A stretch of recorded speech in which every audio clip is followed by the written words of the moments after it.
Isang gabi ng makulay at makabuluhang selebrasyon ng kultura at kagandahan ang nasaksihan sa ginanap na Festival Costume Competition at Pre-Pageant Night ng Bilibining Nueva Ecija 2026 kung saan tampok ang 20 opisyal na kandidata mula sa iba't ibang bayan at lungsod ng lalawigan.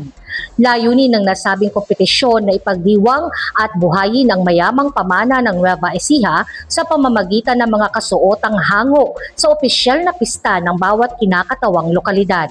Bawat costume ay nagsilbing malikhaing representasyon ng kasaysayan, tradisyon at identidad ng kanilang lugar na may diin sa pagsasalaysay ng kwento sa pamamagitan ng disenyo, materyales at presentasyon. Ilan sa mga kapansin-pansing konsepto ang ubing timanalon ng Gabaldon na nagbibigay pugay sa mga magsasaka gamit ang tradisyonal na materyales tulad ng ratan, talahib at kawayan. Ang dawat tiray na manalon na tampok ang bilao bilang simbolo ng kasipagan at marangal na gawain sa bukid. Ang makulay na Warek-Warek Festival costume mula Quiapo na sumasalamin sa pagkakaisa ng kultura at komunidad. At ang Celestial Shepherdess Reina de la Divina Pastora na kumakatawan sa lungsod ng Gapan. Hango ito sa banal na imahe ng La Virgen Divina Pastora, simbolo ng gabay, proteksyon at matibay na pananampalataya. Ayon sa itinakdang panuntunan, kinakailangang orihinal at eksklusibong likha ang bawat kasuotan para sa kompetisyon. Dapat din itong maisuot ng maayos ng kandidata ng walang tulong habang isinasaalang-alang ang kaligtasan, ginhawa at kumpiyansang paglalakad sa entablado. Sa mensahe ni Provincial Administrator Attorney Jose Maria Cesar San Pedro, binigyang diin niya ang kahalagahan ng aktibidad bilang bahagi ng pagdiriwang ng kauna-unahang founding anniversary ng lalawigan ngayong Abril.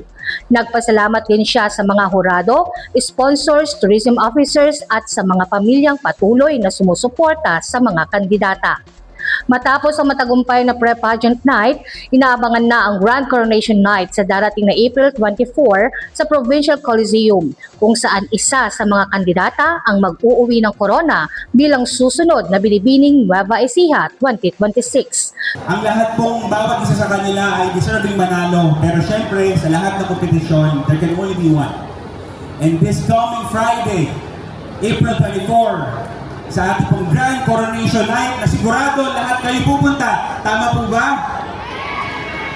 Magkita-kita po tayo sa ating Provincial Coliseum this April 24 para sa Grand Coronation Night ng Bilibining Nueva Ecija 2026. Susundan ito ng isang engranding konsyerto sa April 25 bilang bahagi ng patuloy na selebrasyon ng lalawigan. Coming April 25, 2026, sama-sama po tayo para sa ating pong grand concert in celebration for the very first time ng founding anniversary ng ating pong mahal na lalawigan ng Nueva Ecija. Kasama sina Jeffrey Gonzalez at Angelito Manzanal, Jovelyn Astrero para sa Balitang Unang Sigaw.